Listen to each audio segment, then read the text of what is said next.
how to buy Sola AI token. This token came under the symbol of Sola. So before we start, this is not financial advice. I'm not professional or economic expert. So before investing in any project that you find on my channel, please do your own research.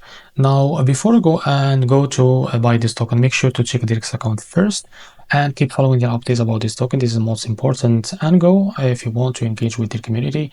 They have a big community there. As you can see, they have 14, almost 15,000 followers.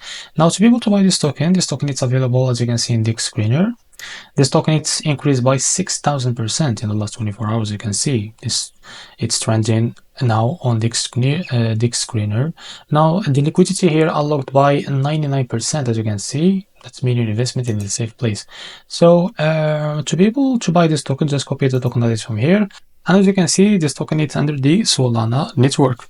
Now the best wallet for that is Phantom Wallet. Now open your Phantom Wallet, click on swap, and make sure you have enough Solana in your wallet. Now after that, click here and paste the token address, as you can see here, and select the token, the Sola token.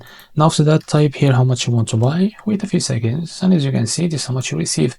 Now after that, select the provider. After that, as you can see, select for example Jupiter. After that, read all of that information here and click on swap, and you will be redirected to the Jupiter provider page to be able to buy this token. Now after that, if you face any issue, just go back to this page, switch the slip hash from here or custom it, and after that you will be able to buy this token without any issue. So this is how to buy Sola AI token. If you find this very helpful, please like and subscribe. See you in the next video.